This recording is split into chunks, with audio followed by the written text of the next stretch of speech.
এই মুহূর্তে রংপুর ডিভিশনকে দখল করে ভারতের সঙ্গে জুড়ে নেওয়া। আর মনে রাখতে হবে, এই বিশাল রাম মূর্তি এবং সনাতন ধর্মীয় কমপ্লেক্সটি তৈরি হচ্ছে সেই রংপুর ডিভিশনে। আসসালামু আলাইকুম। বাংলাদেশের গোয়েন্দা সংস্থা যারা আছে এদের উচিত এই গেল কয়েক বছরে যারা আছে এদের উচিত গলায় দড়ি দিয়ে মারা যাওয়া।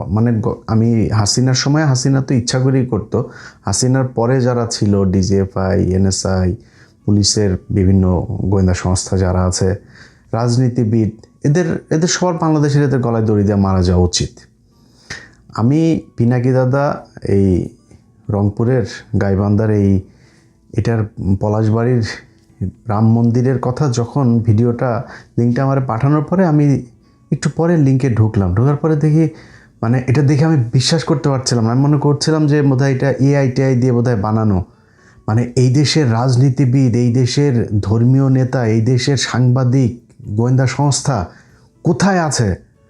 তাদের চোখের সামনে দিয়ে, ভাই আপনারা সারা দিন পূজা করেন, আপনারা মূর্তি বানান, আপনারা মন্দির বানান, আমাদের কোনো সমস্যা নেই।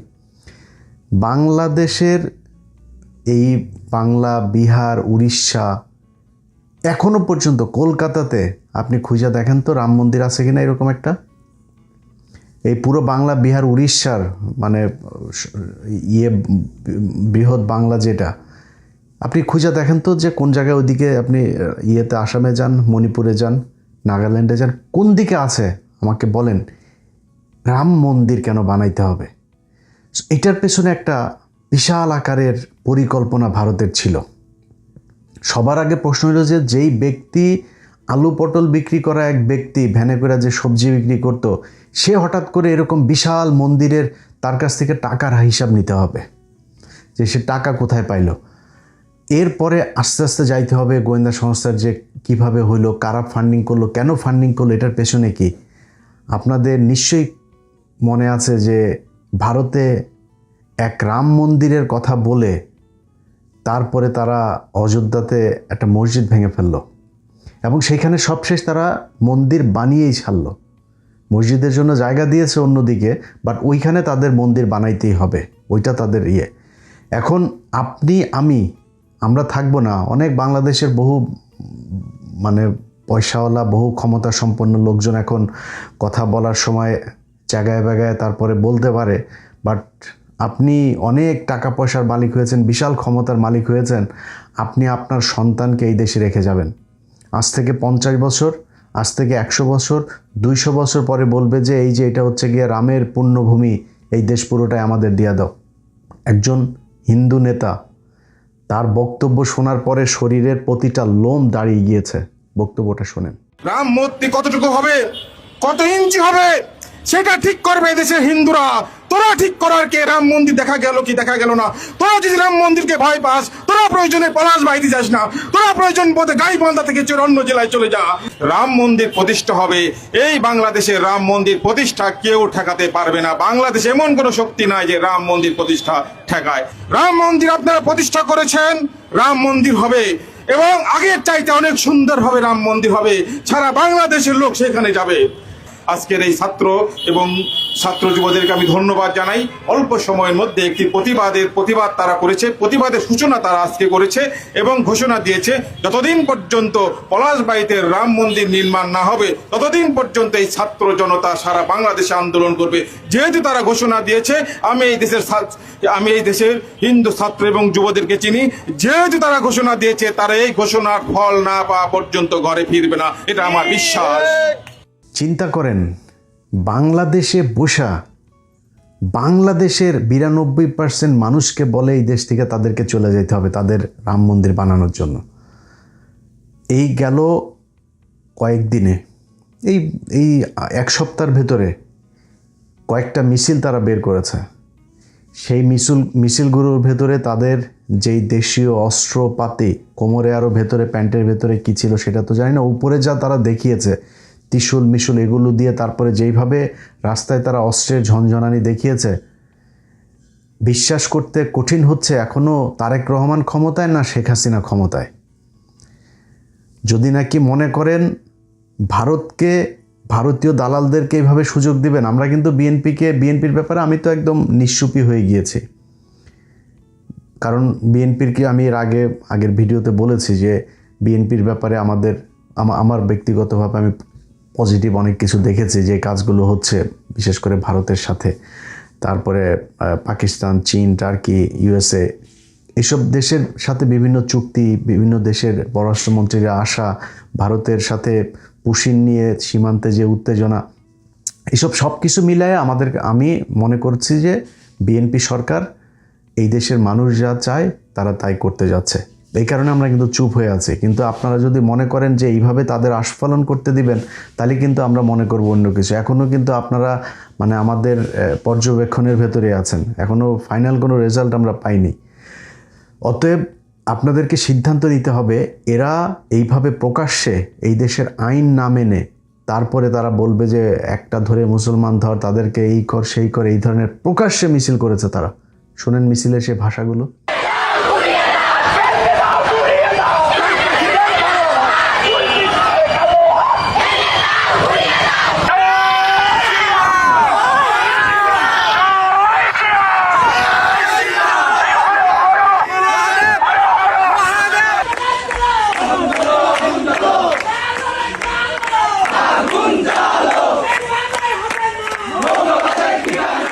এটা এই সম্প্রতি এই মিছিল হয়েছে।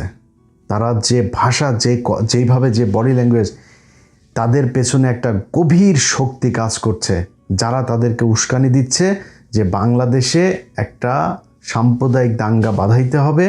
এখন যদি নাকি ধরেন মুসলমানরা যদি যায় বলে যে আমরা রংপুরে বাংলাদেশের সর্ববৃহৎ মাদ্রাসা, ধরেন দেওবন্দের আদলে যদি এখন বাংলাদেশে একটা ওইরকম মাদ্রাসা প্রতিষ্ঠার জন্য আলেমরা বলে, তাইলে তো বাদবে।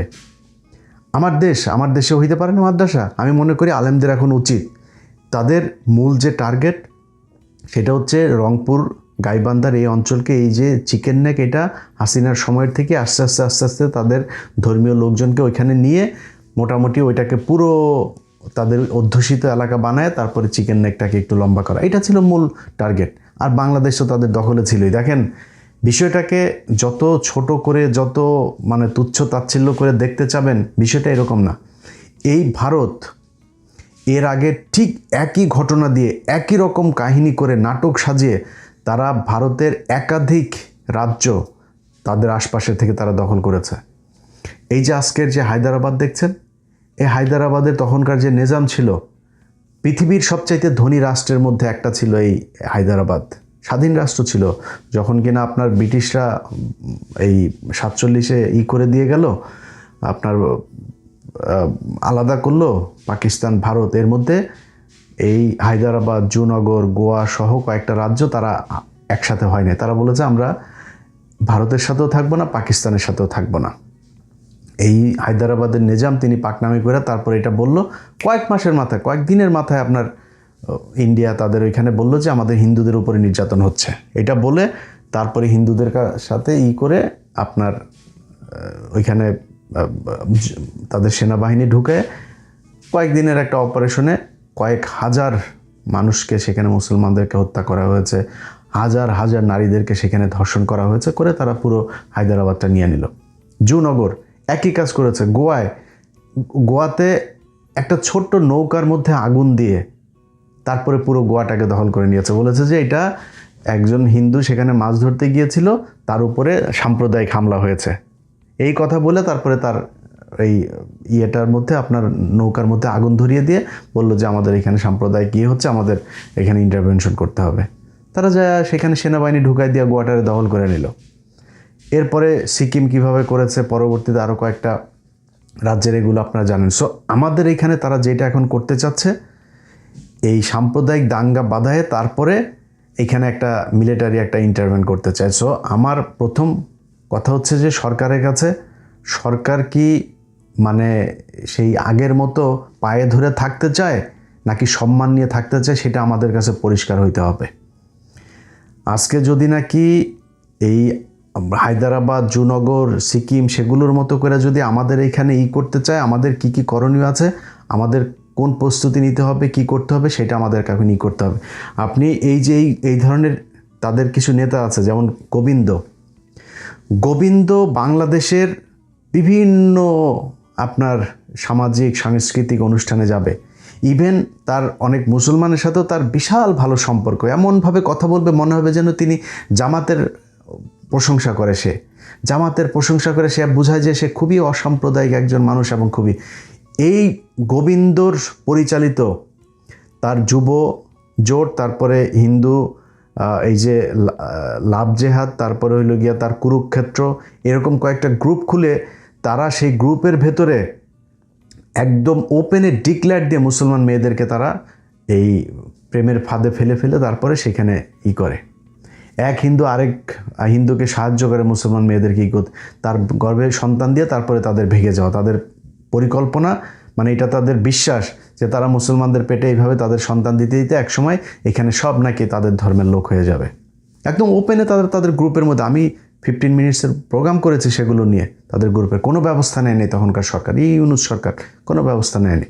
এবং এখনও পর্যন্ত আপনার এই যে গোবিন্দ, সে বাংলাদেশে যে সুন্দর করে কথা বলে না, তার আমি 2024 সালে যখন হাসিনা পালায় গেল, এই হাসিনা পালানোর 15 দিনের মাথায় সে ভারতীয় একটা চ্যানেলে গিয়েছিল, তখন বাংলাদেশের একটা চ্যানেলেও আবার সে করেছিল, সেখানে সে বলছে যে না, হিন্দুদের উপরে কোনো ধরনের নির্যাতন হচ্ছে না, আমরা সবাই অসাম্প্রদায়িক, এই দেশে এগুলো যেগুলো করা হচ্ছে সেগুলো রাজনৈতিকভাবে।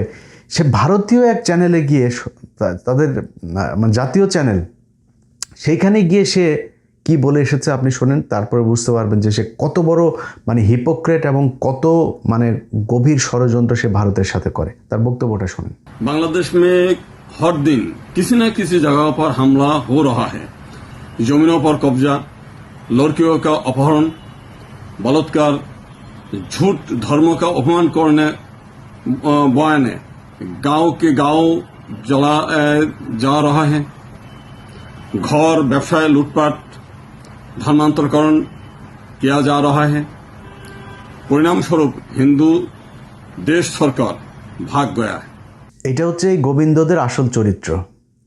আমরা বাংলাদেশে, আমি একজন মুসলমান হিসাবে, আমি কোনো ধর্মের সাথে আমি কোনো দিনও কেউ কারোর ধর্ম পালন করতে বাধা দেখ, আমি কোনোটাই চাই না, মুসলমানও অন্য ধর্মের বাধা দেখ সেটাও চাই না। আমি খুবই লিবারেল একজন ধর্মীয় মানুষ। সো আমি যেটা মনে করি যে এই বাংলাদেশে যেসব হিন্দুরা আছে আমরা তাদেরকে রেসপেক্ট করি, তারা ধর্ম পালন করবে, আমরা সেটাতে রেসপেক্ট করি। কিন্তু গেল 15টা বছরে আপনারা একটু ক্ষমতা পাওয়ার পরে আপনাদের যে চরিত্র বাংলাদেশের মানুষ দেখেছে, সেটা বনজ কুমার থেকে সেই বিপ্লব সরকার থেকে শুরু করে এই দেবাশিস টেবাশিস সহ সবাই তাদের আসল রূপ দেখিয়ে দিয়েছে। বাংলাদেশে তারা ব্যবসা প্রতিষ্ঠান খুলেছে, তাদের সব প্রপার্টি নিয়ে জমিয়েছে ভারতে, সব কটার ভারতে বাড়ি আছে, কলকাতা, দিল্লি, বিভিন্ন জায়গায় তাদের বাড়ি আছে, সেখানে গিয়ে তারা বাড়ি করেছে, তাদের বাংলাদেশে কোনো কিছু জমায় না। এটা তাদের চরিত্র। এবং বাংলাদেশের মেয়েদেরকে ধর্ষণ করা, বাংলাদেশের এই মানুষকে গুম করা, খুন করা, সব কিছুর সাথে তারা জড়িত ছিল। আমরা এটা 15 বছর দেখেছি, সেটা ভুলে যেতে চাই। কিন্তু ফার্দার যদি আপনারা এই ধর্মীয় বিভাজন তৈরি করে তারপরে বাংলাদেশকে করতে চান, তাহলে কিন্তু এই দেশের সরকার টরকার কোনো কিছু মানব না। আমরা কিছু বললেই তো তারপরে আবার বলে ফেলেন আমরা মব সৃষ্টি করতে চাই, এই কথা বলে তারপরে আমরা খুব চুপচাপ হিসাব করে তারপরে চলতাম। অথচ এই সরকার আসার পরে এমন কোনো দিন নাই চাঁদাবাজিতে মানুষ মারা যায়। এখন তো আমরা কিছু বলি না, এখন এত মারামারি, গ্যাঞ্জাম, চাঁদা নিয়ে ঝগড়া, এত কিছু লুটপাট, এত কিছু হয় কেন? এখন আমরা কিন্তু সব বুঝি যে ঠান্ডা করে কোনো রকম সবাইরে ঠান্ডা করে দিয়া ধান্দাবাজি করাই হচ্ছে গিয়ে মূল উদ্দেশ্য, এটা আমরা বুঝি। সো এগুলো আপনারা করেন, কোনো সমস্যা নেই, বাট দেশের সার্বভৌমত্বের প্রশ্নে যদি কোনো আঘাত আসে তাহলে কিন্তু আবার সে হাসিনার মতো পাগলামি শুরু করে দেব।